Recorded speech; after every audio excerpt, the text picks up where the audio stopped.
وسلم ارشاد فرماتے ہیں کہ جو بندہ سوال سے بچنا چاہے گا، ارادہ کرے گا اللہ میں نے کسی سے نہیں مانگا، فرمایا جو سوال سے بچنا چاہے گا رب اسے سوال سے بچا لے گا، اور جو لوگوں سے بے نیاز ہونا چاہے گا کہے گا یا اللہ مجھے دنیا داروں کا محتاج نہ بنا، اپنی بارگاہ سے عطا فرما۔ جو لوگوں سے بے نیاز ہونا چاہے گا اللہ لوگوں سے بے نیاز کر دے گا، اور فرمایا جو صبر کا ارادہ کرے گا اللہ اسے صبر کی توفیق بھی عطا فرما دے گا۔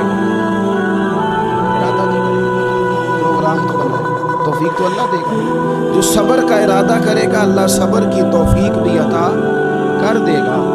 حضور صلی اللہ تعالی علیہ وسلم فرمانے لگے یاد رکھو کسی بندے کو جو بہترین تحفہ دیا گیا ہے، اگر کسی کو کوئی بہترین عطیہ ملا ہے تو پھر اللہ تعالیٰ نے اسے صبر عطا فرمایا۔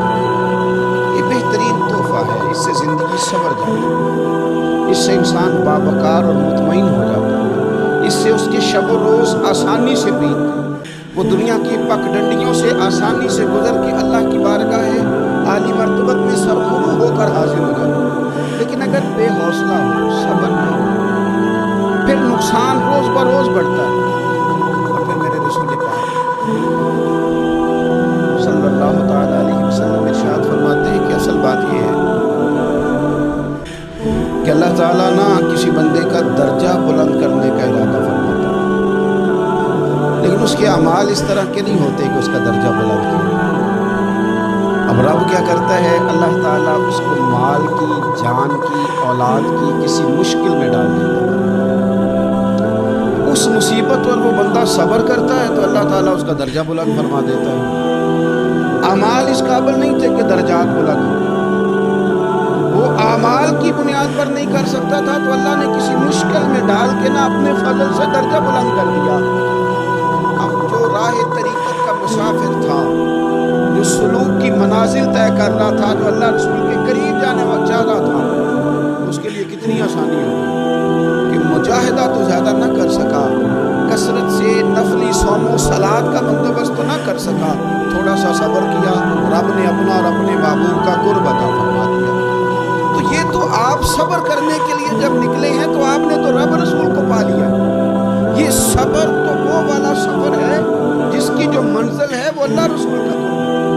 لوگ تھوڑی تھوڑی باتوں میں حوصلہ ہار جاتے ہیں، صبر چھوڑ جاتے ہیں، پریشانی بڑھ جاتی ہے، پتہ نہیں ایسے محسوس ہوتے ہیں کہ جیسے یہی بندہ دنیا کا سب سے دکھی بندہ ہے۔ تو ایک تو یہ کہ ذاتی حیثیت سے صبر کرے، ایک یہ کہ پھر دشمن کا جب مقابلہ ہو، آمن نصبرو و صابرو، آپ کا جب مقابلہ سامنے کسی کے ساتھ ہو تو پھر تیر، تلواریں، اسلحہ، بندوقیں یہ نہیں زیادہ لڑتی، میدانوں میں حوصلے لڑتے ہیں، میدانوں میں صبر لڑتا ہے، میدانوں کے اندر توانائیاں لڑتی ہیں۔ میدان کربلا کے اندر کوئی مقابلہ نہیں تھا تیر کا تیر کے ساتھ، تلوار کا تلوار کے ساتھ کوئی مقابلہ نہیں تھا۔ میدان کربلا کے اندر ظلم کا صبر سے مقابلہ تھا۔ فتح کے ڈنکے یزید نے بجائے تھے، جشن ابن زیاد نے منایا تھا، لیکن قیامت تک اللہ نے جو فتح عطا فرمائی ہے تو وہ حسین ابن علی کے صبر کو عطا فرمائی، سیدنا امام علی مقام کے صبر کو ملی۔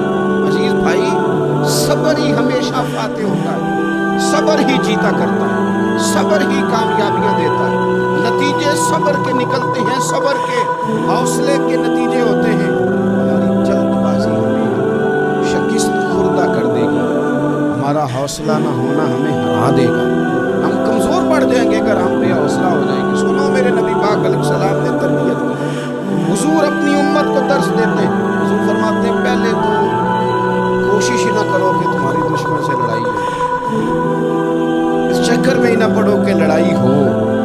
مسلمان امن والے ہیں، یہ پرامن لوگ ہیں، یہ امن پسند ہیں، یہ داعیے امن ہے، یہ معاشرے میں مومن ہونا امن کی علامت ہے۔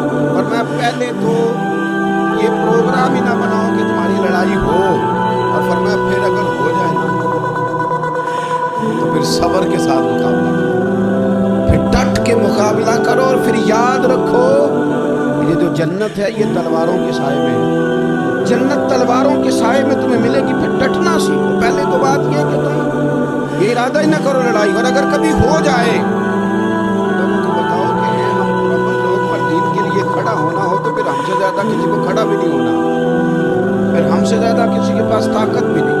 حضرت مولا علی شیر خدا رضی اللہ تعالیٰ عنہ کے زمانے میں کفر کے ساتھ ایک جنگ ہو رہی تھی، تو کافروں نے نا جاسوس بھیجے کہ یار پتہ تو کرو مسلمانوں کی تیاری کس طرح کی ہے، تو جاسوس واپس جا کے کہنے لگا سمجھ کوئی نہیں آئی ہوگی، وہ تو راہب قسم کے لوگ ہیں، صوفی قسم کے لوگ ہیں، وہ تو کٹے ہوئے دنیا سے، مسلوں میں بیٹھ جاتے ہیں، رات کو تو لگتا ہے دنیا سے تعلق ہی کوئی نہیں، لیکن سویرے اٹھ کے میدان میں تلوار لے کے نکلتے ہیں تو لگتا ہے ان سے بڑا مجاہد ہی کوئی نہیں۔ یہ عجیب لوگ ہیں کہ رات کو مسلح میں بیٹھے تو لگتا ہے کٹ گئے دنیا، یہ صوفی لوگ ہیں، درویش ہیں۔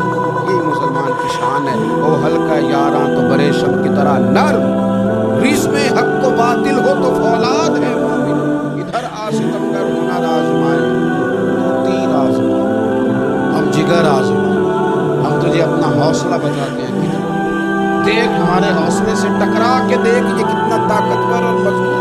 تو عزیز بھائی، اگر زندگی میں آپ کو صبر کرنا آ گیا، میں دنوں سے جملہ نات بیان کر رہا ہوں، اور آج تو خصوصی طور پر رمضان شریف کے اس جمعے میں میں اپیل کرنا چاہتا ہوں آپ سے کہ کمزور باتیں کرنی چھوڑ دیں، مایوسی کے جملے اپنی زندگی سے نکال دیں۔ ہم مسلمان ہیں، آپ بیمار ہو گئے ہیں تو یہ بھی خدا کا فضل ہے، گناہ معاف ہو گئے۔ اگر اللہ تعالیٰ نے فقیر بنا دیا، غریبی آ گئی ہے تو یہ بھی فضل ہے، امیروں سے پہلے جنت میں جائیں گے۔ اگر اللہ تبارک و تعالیٰ نے کسی جگہ آپ کو مکان نہیں دیا اور دوسرے کو دے دیا ہے تو آپ وہ لوگ ہیں جو عظیم سنت ادا کر رہے ہیں سیدنا بلال حبشی۔ اگر کسی جگہ کوئی کمزوری آ گئی ہے، کوئی پیچھے رہ گئے ہیں تو یہ خدا کا فضل ہے۔ اللہ تعالیٰ نے چاہا ہمارے لیے جو فیصلہ تو ہم اس میں راضی ہیں، لیکن اپنی زندگی اور شکوے اتنے بڑھا لیے، ہم نے اتنے بڑھا لیے کہ لوگوں سے شکوے کرتے کرتے رب رسول سے بھی شروع کر دیے۔ غلام بھی کبھی شکوہ کرتا ہے، آقا کا بھی شکوہ ہوتا ہے، بندہ بھی کبھی شکوہ کرتا ہے، رب کا بھی شکوہ ہوتا ہے، یہ بھی کبھی ہوتا ہے۔ آپ نہ مانے پر یہ شکوہ ہے کہ میں بڑے ڈاکٹروں کے پاس گیا ہوں اور آرام نہیں آیا، نہ مانے پر یہ شکوہ ہے میں نے کبھی کسی کو ستایا تو نہیں پر میرے حالات نہیں ٹھیک ہوتے۔ آپ نہ مانے پر یہ شکوہ ہے کہ فلانے کے پاس دولت زیادہ ہے، اس نے پتہ نہیں وہ آگے نکل گیا اور میں پیچھے رہ گیا، نہ مانے پر یہ شکوہ ہے۔ کس سے کر رہے ہو؟ رب رسول سے۔ وہ آس بول لیتے ہو دی مہربانی آسان دے لاڑی لڑاؤ، کس سے شکوہ کر رہے ہو؟ خدا کے بندو، غلام غلامی کرتے ہیں، شکوے کرتے ہیں کوئی؟ حضرت ام سلمہ رضی اللہ تعالیٰ، شوہر کا نام ہے ابو سلمہ، بیٹے کا نام ہے سلمہ، کہتی ہیں میں، میرا شوہر، میرا بیٹا، تینوں، چھوٹا بیٹا میرا، ہم نکلے مکہ مکرمہ سے مدینہ طیبہ جانے کے لیے۔ ایک کی بیٹا ہے، خاندان جمع ہے، شوہر کی گود میں بیٹا، اونٹ کے پیچھے میں۔ فرماتی ہیں مدینے کی سرحد آ گئی تو میرے میکے والے آ گئے، کہنے لگے ابو سلمہ نہیں لے جانے دیں گے مدینے اپنی بیٹی۔ میں نے کہا میں مسلمان ہوں، میں تو اپنے شوہر کے ساتھ مدینے جاؤں گی۔ انہوں نے کہا نہیں جا سکتا، تو نے جانا ہے تو جا، ہماری بیٹی نہیں جائے۔ زبردستی مجھ سے انہوں نے مجھے میرے شوہر سے الگ کیا۔ کہتی ہیں پھر میرے شوہر کے قبیلے والے آ گئے، وہ کہنے لگے اگر تم اپنی بیٹی کو نہیں نہ جانے دیتے تو یہ جو ہمارا پوتا ہے یہ ہماری نسل ہے، تمہارا نہیں، اسے ہم نہیں جانے دیں گے۔ وہ بچہ اپنی طرف کھینچتے تھے، میں اپنی طرف کھینچتی تھی، مدینے کی سرحد پہ۔ یہ جھگڑا زمین کے لیے نہیں ہو رہا، مکان کے لیے نہیں ہو رہا، حضور کے مدینے جانے کے لیے، حضور کے مدینے جانے کے لیے، مدینے جانے کے لیے۔ لنگ کئی مہینے تے برس گئے تے تیری دید مدیدے ہی ترس گئے۔ انہوں نے بچہ کھینچا، میں نے اپنی طرف کھینچا، میرے بچے کا پاس اتر گیا۔ فرماتی ہیں میرے شوہر مدینے چلے گئے، بیٹا میرا میرے سسرال والے لے گئے، مجھے میکے والے لے گئے۔ آج بھی کچھ سیانے بندے کہتے ہیں اس کو نکال دو اور بچے چھین لو۔ ان کا بھی خیال تھا کہ بیٹا لے جائیں گے نا تو ابو سلمہ بھی مدینے سے واپس آ جائے گا، یہ بھی واپس آ جائے گا۔ اتنا بڑا بھی ظالم کوئی نہیں ہوگا کہ ماں باپ سے بچے